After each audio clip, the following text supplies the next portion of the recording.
Many people do not realize the real issues raised by the theory of evolution, issues of creation and a creator, original sin and morality, and the Bible itself. They are unaware that the immature minds of young people are being formed in an atmosphere of evolution of everything, evolution from molecules to man. Many people are unaware of the strange heresies which are coming from evolution theology and weakening the faith of many. Pope Pius XII recognized the danger, and he stipulated in Humani Generis that in all discussions on evolution, the facts against it as well as the facts for it must be given full consideration. But most children go through an evolution-biased education without hearing any facts against the theory. We trust that this lecture will provide access to those facts which Pope Pius XII required to be given full consideration.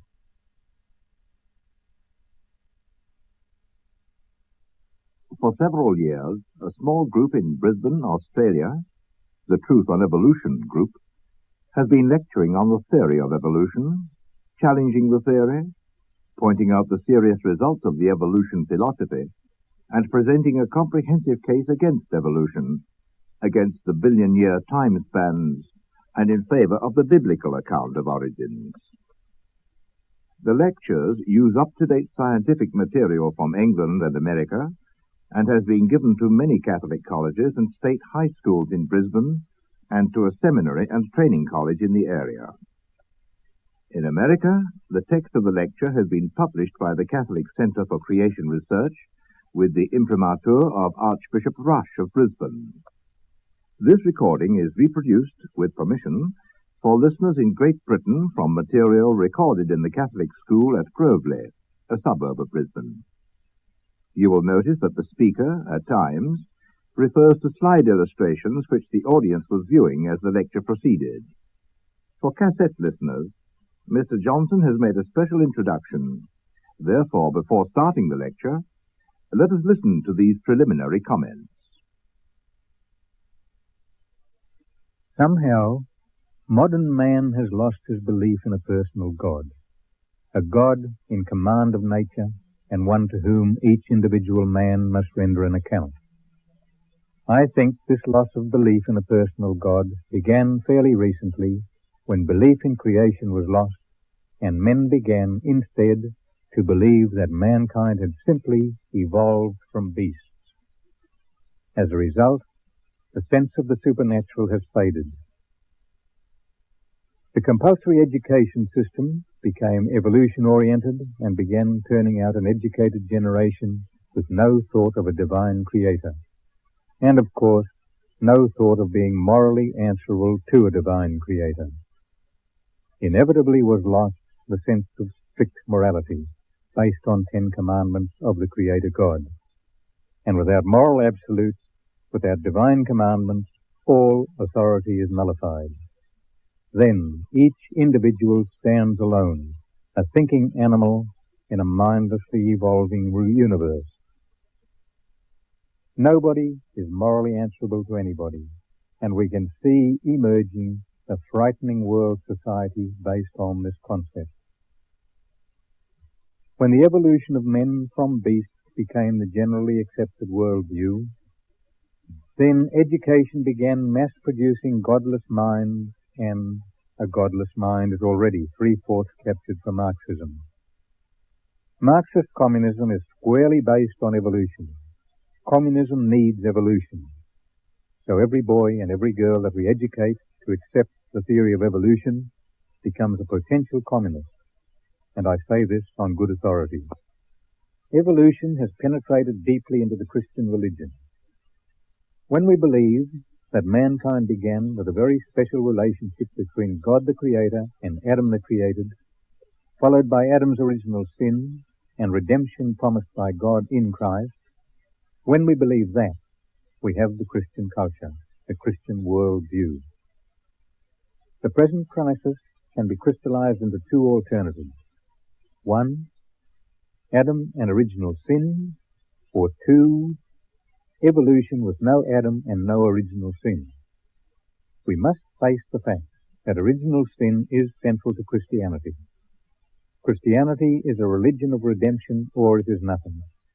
If original sin is not a fact, then the Church has no message and no function. The Catholic Church for a long time stood firm and held evolution out.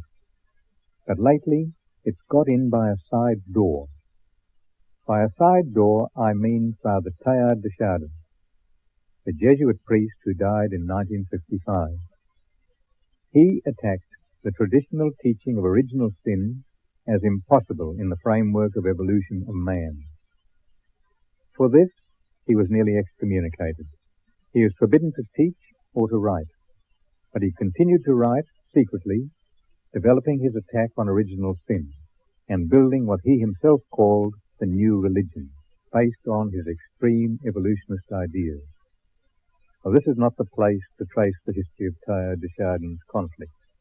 Suffice it to say that about a dozen edicts have been issued by the Church against his ideas.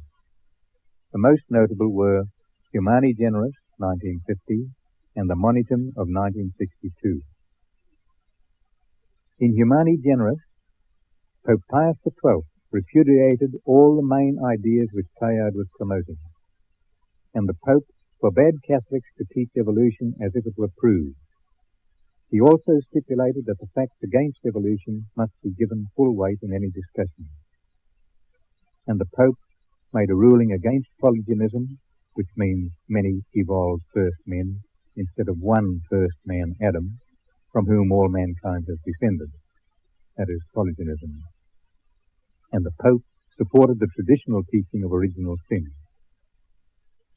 Then, in 1962, the Holy Office under Pope John issued the famous Monitum. It warned Catholics that Teilhard de Chardin's doctrines are full of grave errors that offend Catholic doctrine, and it urged those in authority to safeguard the minds of Catholics against the errors of Teilhard de Chardin and his followers. When Teilhard died in 1955, a group of people who were extreme evolutionists, and some of whom were atheists, had his works published without the authority of his Jesuit superiors, without church authority. From that moment, Teilhardism invaded the Catholic Church on a large scale. Many modern catechetical texts exhibit his influence. Children in many Catholic schools are now being openly taught that Adam is a myth, that Adam symbolizes a group or a tribe of many first men and women who evolved in groups from brute parents. In this way, the basic doctrine of Christianity, original sin, is blurred and emptied of meaning. Then baptism becomes meaningless, redemption becomes meaningless, and Christ is no longer the Redeemer. And of course, the Immaculate Conception becomes nothing. And it doesn't stop there. Under de Chardinism, every Catholic doctrine is emptied of Catholic meaning. But I think if you were to ask any Christian evolutionist to write down clearly the reasons why he believes we evolved, you would find that he has absolutely no sound reason.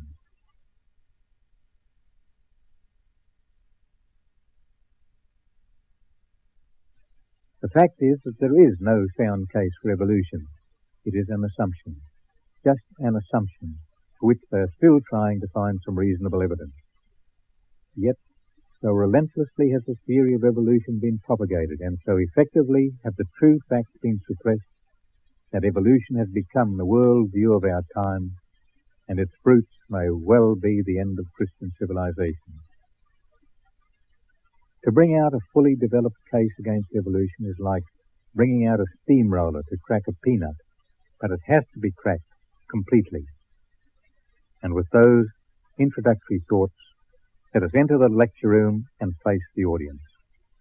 There's a scientific body in England, the Evolution Protest Movement, which has been making available scientific facts against evolution for over 40 years. In America, more recently, a very dynamic group began. In 1963, 10 American scientists formed the Creation Research Society to fight the evolution idea. The 10 have now grown to over 500 scientists who must hold at least a master's degree. and they are pledged against evolution and for the biblical account of origins, Adam and Eve, and Noah's flood. They've amassed an intellectual H-bomb against evolution and for the Bible. I am a non-scientist member of both bodies, and their material has made this lecture possible. I also acknowledge much help from the Bible Science Newsletter of America and also the Catholic Center for Creation Research of America, which not only helped me but also published my lecture in book form with the imprimatur of Archbishop Rush. And the book is now getting around in America and England and in Australia.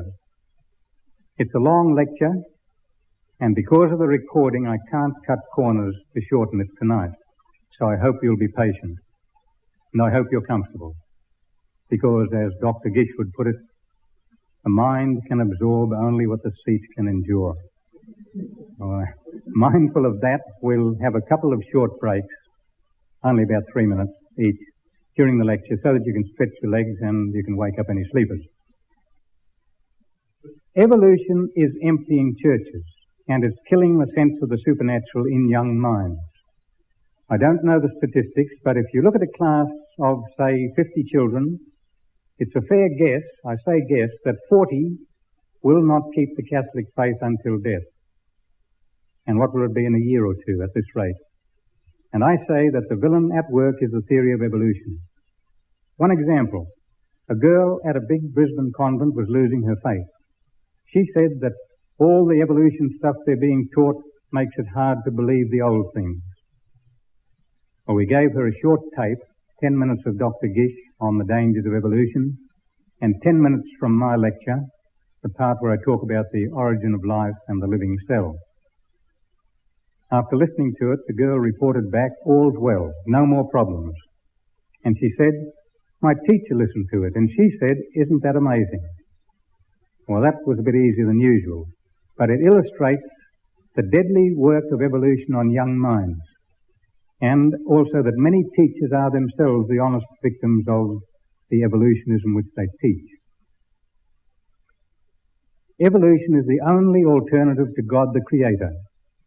And I say that compulsory education, biased towards evolution, is moulding the godless philosophy of the world today. But most serious of all is what evolution theology has done to Catholic dogma, not as taught by the Pope and the Magisterium, but as propounded by the modernists under the Catholic roof. They have used evolution to get rid of Adam. And when Adam goes, original sin loses meaning, and so does baptism and the Immaculate Conception. And as evolution theology has spread, personal sin is out. It's just a bit of bad luck in the molecular evolution. Evolution theology regards miracles as impossible. Everything follows the natural, so that the special creation of the soul by God is out. That would require a miracle. And without miracles, how can you believe in the real presence in the Eucharist? Then Christ's miracles have to be explained away. So the New Testament is now getting the suitable treatment. The Old Testament got the treatment long ago. I could go on giving examples and examples, but that's enough to alert you that the innocent-looking theory of evolution is the very heart of the crisis in the Church and the heart of the crisis of morality in the world. And for the sake of our children, we have to start fighting back.